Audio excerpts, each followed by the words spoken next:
Hello and welcome back to another Killer Ant Reviews. Today we'll be reviewing Sentenced to Prism by Alan D. Foster. This is a guy who kind of like goes written some of like the Star Wars books, and he's actually currently in a dispute with Disney over like royalties. So this guy's actually pretty well known right now.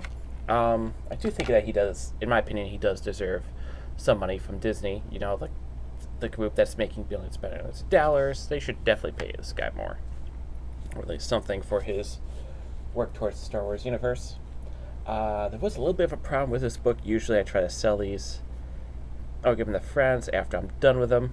A little problem with this one, as you can see. This came to me with kind of like this. I'm not sure if the guy who sold this to me knew about this or if it came during shipping. I don't really want to place the blame.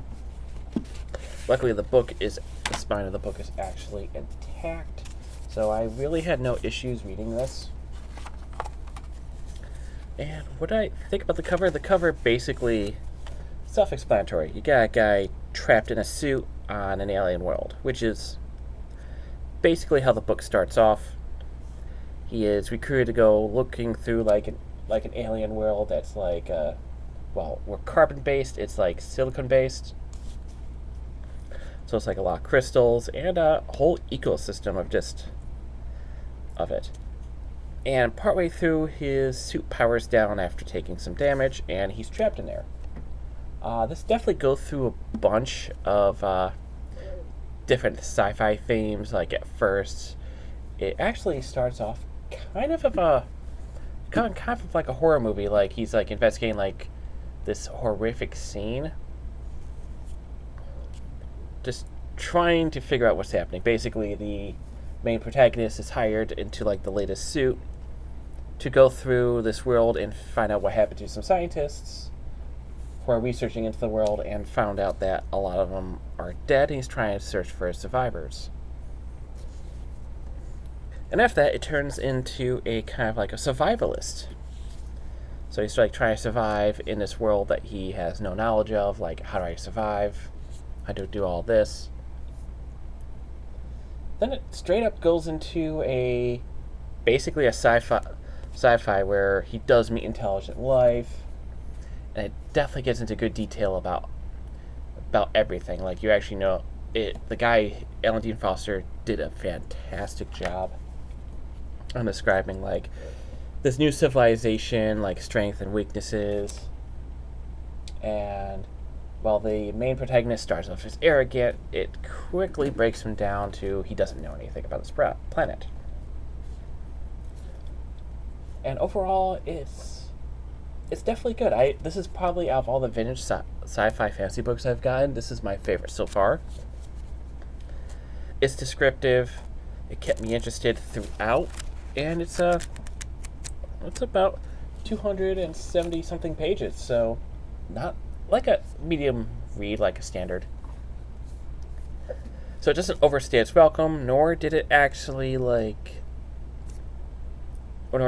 it really too short. It was basically perfect. My only complaint, and this is extremely minor, I actually had to dig deep for this, was around like the 2/3 mark, it starts to slow down a bit for about a chapter or two, but there's enough in there to keep you interested. Would I actually recommend this? Yes, definitely recommend it. I did have a friend give me some more Alan Dean Foster books because I mentioned this to him, and he gave me a few more. So hopefully I'll be able to read them. My current collection is about 40 or 50 books that are still waiting to be read. And overall, between a 1 through 10, this is an easy 10, like the easiest 10 I can give a book. I definitely loved it. When I looked at the cover and the description, I was like, man, would I like this? Would I not? And it got me hooked from the first couple pages and never let go. Even with my minor complaint, like I said, it was minor. It's just like the one criticism I could find. So, yeah, definitely, this is definitely one of the better books I've read. I do have a couple other books I read that's on the back burner. Need to think of a good review. I also need to figure out where the rest of my Game of Thrones books are. I found 4 of them. It's been a while since I read the first one. I just need to figure out where that one went to.